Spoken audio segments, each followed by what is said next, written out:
একামতের আগে ইমাম হোক আর মুয়াজ্জিন হোক কেউ দাঁড়িয়ে কাতার সোজা করুন এই এলান দিতে পারবে না, বিদআত।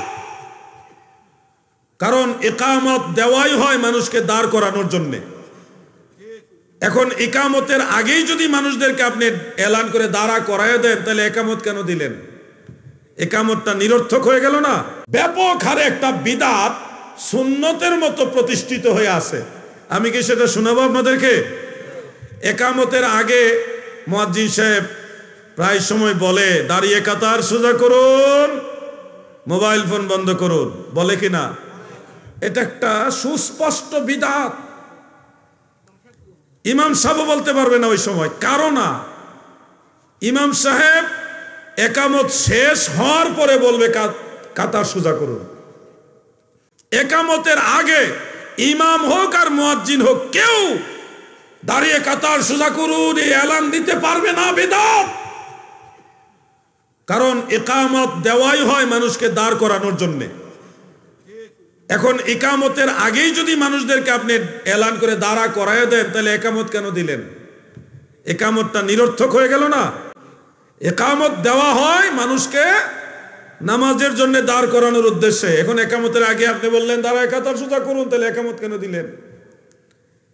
নবীজি সাল্লাল্লাহু আলাইহি ওয়াসাল্লাম এবং সাহাবায়ে কেরামের সুন্নাহর মধ্যে একামতের আগে দাঁড়িয়ে কাতার সোজা করুন এই ধরনের এলান দেওয়ার কোনো সিস্টেম ছিল না।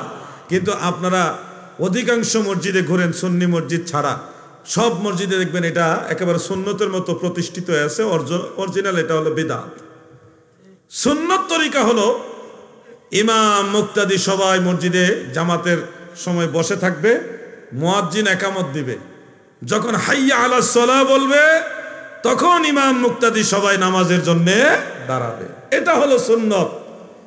সুন্নতকে তারা বানাইছে বিদআত, আর বিদআত যেটা একামতের আগেই দাঁড়িয়ে যাওয়া ওইটারে বানাইছে সুন্নাত। এটা নবীজির ভবিষ্যৎবাণী। ও যুবক ভাইরা, কথাগুলি তোমরা বিরক্তির মতো নিও না, তোমাদের কাজে লাগবে। হুজুর আমি নামাজই পড়ি না, আমার এটা হইনা লাভ কি? তোমাদের এই চিন্তা করলে তো হবে না। এক সময় এই মুরব্বীরা থাকবে না, তখন এই দেশ, এই মসজিদ, এই মাদ্রাসা, এই মাহফিল সব তোমরা চালাইবা।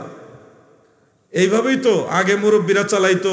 এখন যারা মুরব্বী তারা তো আগে মুরব্বী ছিল না, তারা তখন যুবক ছিল।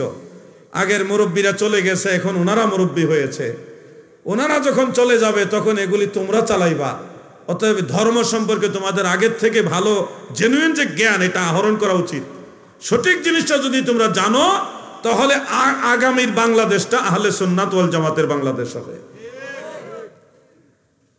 এই যে মুনাজাত বন্ধ করে দিতেছে, বিদআত বিদআত বিদআত বলে মুনাজাত করা যাবে না। আচ্ছা আপনারা বলেন, এই যে মুনাজাত করছেন, আল্লাহ গো আমার মা বাপ নাই, মাফ করে দেন, আমার মা বাবার কবরের আযাব মাফ করে দেন। ও আল্লাহ আমার ভাইয়ের শরীর ভালো না, আমার স্ত্রীর শরীর ভালো না, ছেলে মেয়ের শরীর ভালো না, আল্লাহ আপনি সুস্থ করে দেন। আল্লাহ ব্যবসা বাণিজ্য ভালো না, আল্লাহ গো ব্যবসার মধ্যে রহমত বরকত দেন। এই যে মুনাজাতে আপনি কথাগুলি বলছেন, কার সাথে বলতেছেন?